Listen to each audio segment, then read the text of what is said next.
जैसे आग धुएं से घिरी होती है। कर्म का फल व्यक्ति को उसी तरह ढूंढ लेता है जैसे कोई बछड़ा सैकड़ों गायों के बीच अपनी मां को ढूंढ लेता है। कर्म का धर्म से अधिक महत्व है, क्योंकि धर्म करके भगवान से मांगना पड़ता है, पर कर्म करने पर भगवान स्वयं फल देता है। यदि कोई व्यक्ति प्रेम से, भक्ति से पुष्प, फल, जल भी मुझ पर चढ़ा दे तो उसी भाव से उसे खाली हाथ आए खाली हाथ वापस चले जाओगे। आज तुम्हारा है, कल किसी और का था, परसों किसी और का होगा। तुम जिसे अपना समझकर मग्न हो रहे हो, बस यही प्रसन्नता तुम्हारे दुखों का कारण है। जो हुआ वह अच्छा हुआ, जो हो रहा है वह अच्छा हो रहा है, जो होगा वह भी अच्छा होगा। तुम्हारा क्या गया? जो तुम रोते हो, क्या लाए थे? जो तुमने खो दिया, तुमने क्या पैदा किया? रिश्तों में नियमित दूरियां रिश्तों को जोड़ती है और अनियमित दूरियां रिश्तों को तोड़ती है।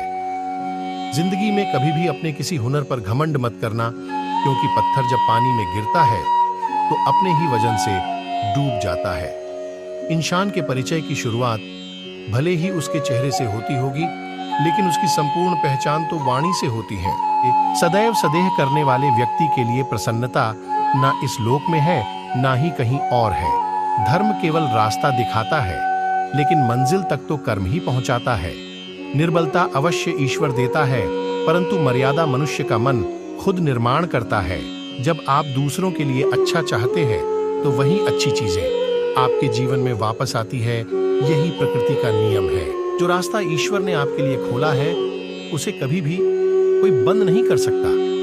ये सच बात है कि भूल करके इंसान कुछ सीखता है, परंतु इसका यह मतलब नहीं कि वह जीवन भर भूल करता रहे और कहे कि हम सीख रहे हैं। व्यक्ति जो चाहे बन सकता है, यदि विश्वास के साथ इच्छित वस्तु पर लगातार चिंतन करे। जो हुआ वह अच्छा हुआ, जो हो रहा है वह अच्छा हो रहा है। जो योग सेहत के लिए योग और किसी की जरूरत पर सहयोग, दोनों से ही जीवन बदलता है। श्री कृष्ण ने कहा है, अगर तुम्हें किसी ने दुखी किया है तो बुरा मत मानना। लोग उसी पेड़ पर पत्थर मारते हैं जिस पेड़ पर ज्यादा मीठे फल होते हैं। प्रेम में कोई वियोग नहीं होता। प्रेम ही अंतिम योग है, अंतिम मिलन है। विश्वास का उत्तम उदाहरण अर्थात अर्जुन ने 10 लाख सेना का त्याग करके श्री कृष्ण को चुना। अपने सबसे खास से धोखा खाने के बाद लोग चाहकर भी किसी पर संपूर्ण भरोसा नहीं कर पाते। यही सत्य है।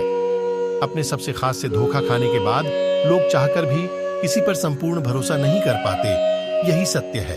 अपने सबसे खास से धोखा खाने के बाद लोग चाहकर भी जिंदगी में 2 लोगों का होना बहुत जरूरी है। एक कृष्ण जो ना लड़े फिर भी जीत पक्की कर दे, दूसरा कर्ण जो हार सामने हो फिर भी साथ ना छोड़े। जिस व्यक्ति को आपकी कदर नहीं, उसके साथ खड़े रहने से अच्छा आप अकेले रहें। अहंकार तब उत्पन्न होता है जब हम भूल जाते हैं कि प्रशंसा हमारी नहीं, हमारे गुणों की हो रही है। तरह खोखले रह जाएंगे, कोई अस्तित्व नहीं होगा हमारा। विपरीत परिस्थितियां, चुनौतियां, समस्याएं हमें और अधिक निखारती हैं। यदि जीवन में कठिन परिस्थितियां उनके अस्तित्व का जन्म होता।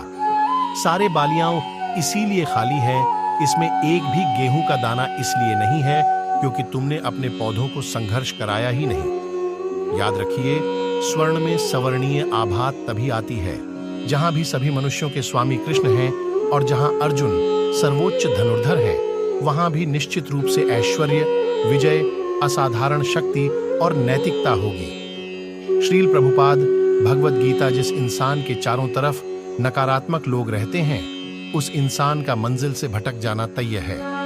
आप वही हैं जिसमें आप विश्वास करते हैं। आप वह बन जाते हैं जो आप मानते हैं। जो कुछ भी है वो वर्तमान में है। जो बीत गया है वो नहीं आएगा, और जो आने वाला है उसकी चिंता नहीं, बल्कि खुले हाथों से इसका स्वागत करें। समय हमेशा चलता रहता है, कभी रुकता नहीं। यदि आज बुरा समय है तो कल अच्छा होगा। इसलिए आप बिना किसी स्वार्थ के सिर्फ कर्म कीजिए, फल समय खुद देगा के लिए संघर्ष करते हैं, और इसी संघर्ष से एक बल पैदा होता है जिसमें शक्ति होती है, ऊर्जा होती है, और यही ऊर्जा पूर्ति तेरे गेहूं के दानों की तरह जो नहीं फूटी, तूने उन्हें कठिन परिस्थितियों से गुजरने ही नहीं दिया, जहां उनके लिया और वह रोने चिल्लाने लगा। गेहूं की एक भी बाली के अजून गेहूं का दाना नहीं था, अस्तित्व का जन्म होता। सारे बालियाम इसीलिए